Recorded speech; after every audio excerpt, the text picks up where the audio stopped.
এটা বিশ্ববিদ্যালয় ক্যাম্পাস। ভবঘুরে মানুষদের আবাসন নিশ্চিত করবে রাষ্ট্র। বামরা আসলে কি চায় ওরা নিজেরাই জানে, নয়তো ওদের সব কর্মকাণ্ড মেজরিটির বিরুদ্ধে যায় কেন? কথাগুলো ঢাকা বিশ্ববিদ্যালয়ের ছাত্রী সংস্থার সেক্রেটারি আফসানা আক্তারের। তো ঢাকা বিশ্ববিদ্যালয়ের শিক্ষার্থীদের বহু বছরের চাওয়া ক্যাম্পাসকে মাদকসেবী, মাদক ব্যবসায়ী, ভবঘুরে সন্ত্রাসীদের হাত থেকে রক্ষা করার জন্য যখন সাদিক কায়েম SM ফরহাদ নেতৃত্বাধীন ডাকসুর নেতারা অ্যাকশনে নেমেছেন, তখনই গায়ে জ্বালা পড়া শুরু হয়েছে শাহবাগী বামদের। মনে হচ্ছে যেন এদের রুটি রুজির উপর আঘাত এসেছে। আসলে এই বামদের গাজার কলকি টানা ছাড়া আর তো কোনো রাজনীতিই নেই। সারাদিন দেশবিরোধী আন্দোলন, জামাত হটাও আন্দোলন, আর সন্ধ্যায় ছবির হাট, সোহরাওয়ার্দী উদ্যান, চারুকলায় গাজা টানা। এর বাইরে এরা বের হতেই পারে না। এরা ভাত না খেয়ে বছরের পর বছর কাটাতে পারবে, কিন্তু গাঞ্জা ছাড়া একদিনও পার করতে পারবে না।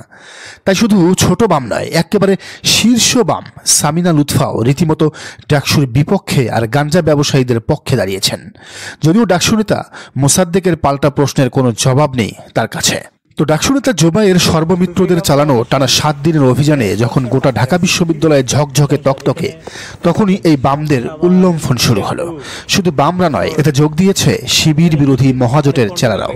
ছাত্রদল, বাকছাস, NCP নেমেছে একেবারে নাঙ্গা হয়ে। তারা সরাসরি শাসাচ্ছে ডাকসু নেতাদের, এমনকি মাদক ব্যবসায়ীদের একসাথে করে মিছিলও করিয়েছে। বুঝাই যাচ্ছে এখানে খালি চোখে যা দেখা যায় তার বাইরে কাজ করছে এক বিশাল সিন্ডিকেট, শত কোটি টাকার বাণিজ্য, যেখানে জড়িত শিবির ছাড়া বাকি প্রায় সব ছাত্র সংগঠন।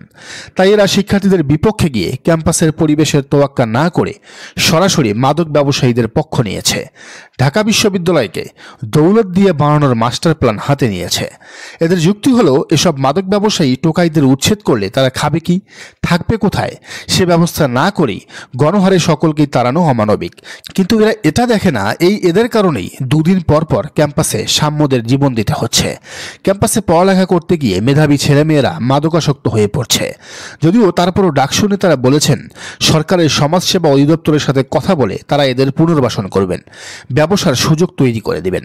বহুল আলোচিত ঢাবির সহকারী প্রক্টর শেহরিন আমিন মোনামিও একই কথা বলে সাদিক, ফরহাদ, জোবায়েরদের পক্ষে লিখেছেন। কিন্তু মূল কথা হলো কি জানেন, এরা মনে মনে পণ করে বসে আছে শিবির শুধু ডাকসু নয়, সারা দেশে যেখানেই ভালো উদ্যোগ নিবে সেখানেই তারা বাধা হয়ে দাঁড়াবে।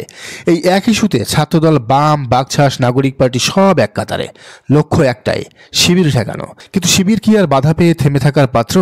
তারা ঠিকই তাদের কাজ উদ্ধার করেই ছাড়বে। ঢাকা বিশ্ববিদ্যালয়কে মাদক মুক্ত তারা করবেই। তো শিবিরের এমন স্থির লক্ষ্য নিয়ে লক্ষ্য পূরণের যে ঐতিহ্য ও কৌশল তা নিয়ে লিখেছেন লেখক লাবিব হাসান। তিনি বলেন, ছাত্র শিবির কি করতেছে দেখেন। নোয়াখালীতে এক দারসুল কোরআন প্রোগ্রামে আঘাত করেছে বিএনপি। প্রতিশোধ হিসেবে গোটা বাংলাদেশের আনাচে কানাচে আয়োজন করছে দারসুল কোরআন প্রোগ্রাম। জেলা, উপজেলা শুধু নয়, ইউনিয়ন, ওয়ার্ড পর্যায় পর্যন্ত আয়োজিত হচ্ছে কোরআনের আলোচনা অনুষ্ঠান। বিএনপি এবার কয়টা ঠেকাবে, কোথায় ঠেকাবে?